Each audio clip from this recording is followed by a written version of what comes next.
Don't we all love big arms? I'm here to talk about success. Body builder হওয়ার অনেক শখ ছিল তার, কিন্তু ছিল না জিমে ভর্তি হওয়ার টাকা। নিত্যদিনের খাবার জোগাড় করতেই হিমশিম খেত সে। ছোটবেলা থেকেই কলেজের পাশাপাশি চাকরি করতেন এক কনস্ট্রাকশন কোম্পানিতে, আর কাজের ফাঁকে যতক্ষণ সময় পেতেন ততক্ষণই লেগে থাকতেন বডি বিল্ডিং এ। জীবনের মর্মান্তিক এক বাস্তবতা কেড়ে নিয়েছিল তার রাতের ঘুম। কিন্তু তারপর কি? তারপর মাত্র 20 বছর বয়সী হয়ে গেলেন মিস্টার ইউনিভার্স। ধীরে ধীরে তিনি হয়ে উঠলেন জনপ্রিয় বডি বিল্ডার, হলিউডের সবচেয়ে বড় অ্যাকশন অ্যাক্টর ও ক্যালিফোর্নিয়ার গভর্নর। অনেকে হয়তো ভাবছেন নগর ব্যস্তব হঠাৎ কেন রূপকথার গল্প নিয়ে হাজির হলো, তাই না? কিন্তু না, আমি আপনাদের কোনো রূপকথার গল্প শোনাচ্ছি না। বলছি আর্নল্ড শোয়ার্জনেগারের কথা। বয়সটা এখন তার 76, কিন্তু এখনো তিনি যেভাবে পরিশ্রম করে তা হয়তো টকবকে তরুণ কোনো যুবক কল্পনাতেও করে না।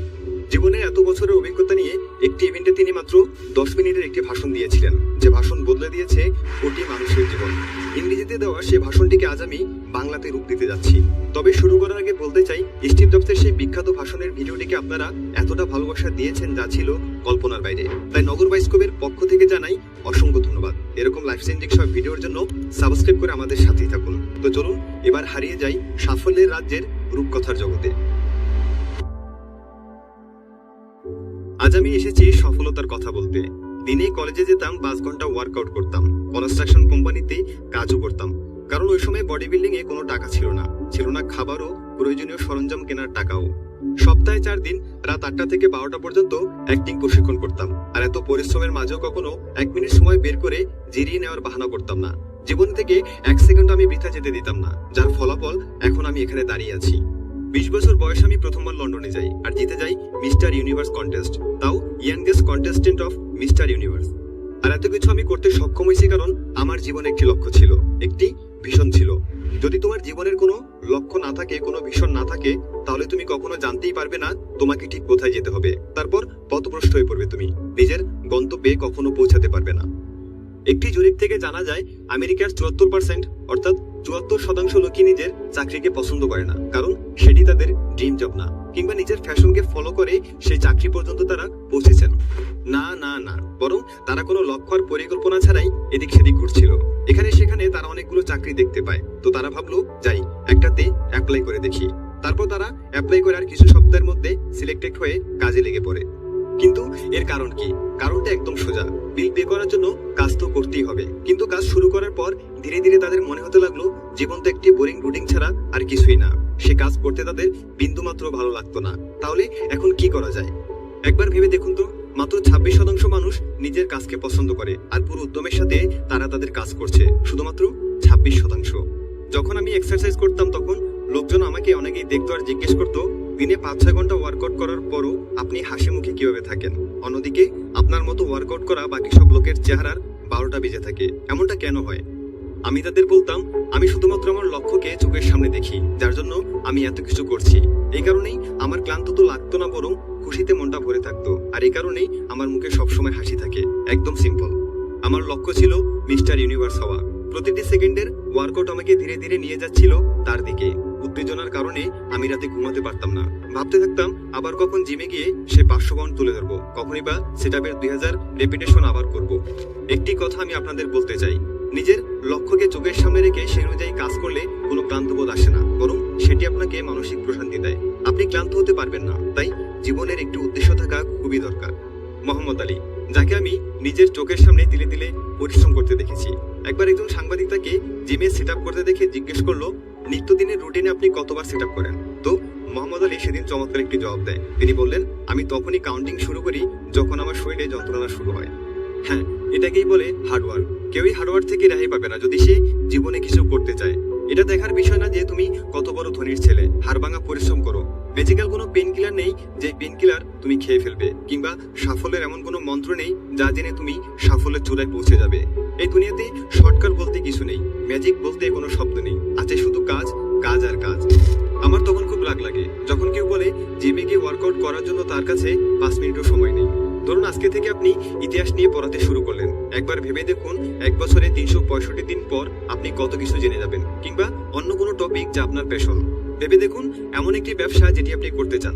প্রতিদিন অন্তত 1 ঘন্টা যদি তার উপরে কাজ করেন, 1 বছর পর সেটি কতটা বড় হয়ে যাবে আপনি কখনো কল্পনাও করতে পারবেন না।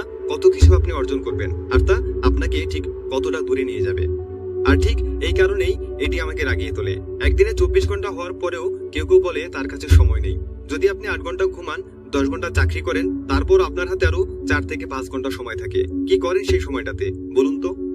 লোকজনের সাথে মেলামেশা করেন, খাবার খান, নাকি বিনোদন কিংবা অন্য কিছু? জীবন থেকে কতটা সময় আপনি হারিয়ে ফেলছেন সেই সম্পর্কে কোনো ধারণাই আপনার নেই। প্ল্যান বি কে আমি কখনোই পছন্দ করি না। কেন সেটা বলছি। কারণ আমাদের কাছে কাজ করার লোক কম, সন্দেহ করার লোক বেশি। আপনার কনফিডেন্টকে ভেঙে ফেলার জন্য জীবনের প্রতিটি পদে লোকজন অপেক্ষা করছে। তাদেরকে কিভাবে সামলাতে হবে সেটা আমরা সবাই জানি। কিন্তু সমস্যার শুরুটা ঠিক তখনই হয় যখন আমরা নিজেকে নিজে সন্দেহ করি, আর তখনই আমাদের প্ল্যান বি এর দরকার হয়। এটি খুব মারাত্মক একটা জিনিস, কারণ তোমার মাথায় ঘুরতে থাকে এবার না পারলে কি হয়েছে, তোমার হাতে প্ল্যান বি তো আছে। অর্থাৎ প্ল্যান বি আসার পর থেকে তোমার সব মনোযোগ থাকে তার দিকে, আর এটি অনেক বড় একটি পাপ। যদি প্ল্যান এ শুরু করার আগেই প্ল্যান বি নিয়ে তুমি ভাবতে থাকো, তার মানে নিজের 100%টা তুমি প্ল্যান এ কে কখনোই দাওনি। আর যেহেতু তুমি নিজের 100% তাকে দেওয়াইনি, সেটা তো ভেস্তে যাবেই, তাই না? আরো একটি কথা জেনে নাও, যখন আমরা কোনো নিরাপত্তা ছাড়া খেলি তখনই আমরা সবচেয়ে ভালো পারফরমেন্স করি, কারণ তখন নিজের উপর এমন একটি প্রেশার কাজ করে যেটি আমাদের নিজেকে 100% দিতে বাধ্য করে। তো যদি তোমার কাছে প্ল্যান বি থাকে তাহলে খুশি হওয়ার কোনো কারণ নেই। এটি মোটেও ভালো কোনো ব্যাপার না, এটিকে আমি দু চোখে দেখতে পারি না।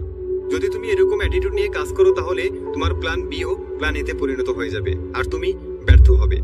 আমি আপনাদের বলছি, আমার জীবনে কখনো প্ল্যান বি ছিল না, কারণ আমি আমার শপথ করে ফেলেছিলাম ফুল টাইম বডি বিল্ডিং এ চ্যাম্পিয়ন হতে হবে, মানে হতেই হবে। নিজেকে নিজে শপথ করেছিলাম আমেরিকাতে টিকে দেখাবো। নিজেকে নিজে শপথ করেছিলাম আমি সিনেমাতে আসবো, তো আবার লিডিং ক্যারেক্টারে। আমি হার্ডওয়ার্ক করবো, ততক্ষণ পর্যন্ত করবো যতক্ষণ না আমি সফল হই। সেম রুলস আমি আমার রাজনৈতিক জীবনেও মেনে চলি। প্ল্যান বি কখনোই রাখবো না, কারণ এটার মানে আপনি নিজের ক্ষতি নিজেই করছেন আর সাফল্য থেকে দূরে সরে যাচ্ছেন। আপনি কি জানেন মানুষ প্ল্যান বি কেন রাখে? কারণ তাদের মনে ভয় থাকে যে প্ল্যানে ফেল হয়ে গেলে কি হবে আমার। আরেকটা কথা বলবো, হারকে কখনো ভয় পাবে না, কারণ হেরে যাওয়া দোষের কিছু না। অনেক বড় বড় মানুষ যাদের কথা হয়তো তোমরা সবাই জানো, হারতে হারতেই তারা কোনো একদিন হয়তো জিতে গেছে। তাই তোমাকে হারতেই হবে যদি তুমি জিততে চাও। এমন কোনো সাকসেসফুল মানুষ নেই যে কখনো হারেনি। যে হারতে পারে না সে কখনো জিততেও পারে না। বন্ধুরা, ফেইলিওর যত বড় থাকবে তার সাফল্য ঠিক ততটা বড় হবে। আমরা সবাই জানি ইটস ওকে, কিন্তু কোনটা ওকে তা জানেন? আমি বলছি, হারার পর আবার উঠে না দাঁড়ানো এটা ওকে না। হেরে যাবার ভয়ে চেষ্টা না করা এটা ওকে না। নিজের ভাগ্য কিংবা অন্যকে অপবাদ দেওয়া এটা ওকে না। নিজের দুর্বলতাকে নিয়ে কাজ না করা এটা ওকে না। বারবার একই ভুল করা এটা ওকে না। এরকম মানুষগুলোই লুজার্স হয়। উইনার্সরা ফেল হয়, তারা দাঁড়ায়, তারা ফেল হয় আবার উঠে দাঁড়ায়, কিন্তু কখনো তারা উঠে দাঁড়াতে ব্যর্থ হয় না। তারাই আসল উইনার। হেরে যাওয়ার ভয় থাকলে আপনি কখনোই কোনো কিছু করতে পারবেন না যা আপনি করতে চান। Relax, it's okay to fail. আবার না হয় নিজের সবটা দিয়ে লেগে পড়ুন। আপনার কাছে যাই আছে তা নিয়ে না হয় আবার শুরু করুন। আজ নয়তো কাল, না হয় একটু দেরিতেই হোক, সফলতাকে কেউ তোমার কাছ থেকে কেড়ে নিতে পারবে না, কারণ সফলতা তোমার। বন্ধুরা, আমি আশা করছি ভাষাগত বিভেদ ভেঙে রূপকথার এই সফলতার গল্প তোমাকে অনেক কিছু শিখিয়েছে। উত্তর যদি হ্যাঁ হয়ে থাকে তাহলে ভিডিওটি লাইক করে দাও, সাথে সাবস্ক্রাইব করে আমাদের সাথেই থাকো। Thanks for watching.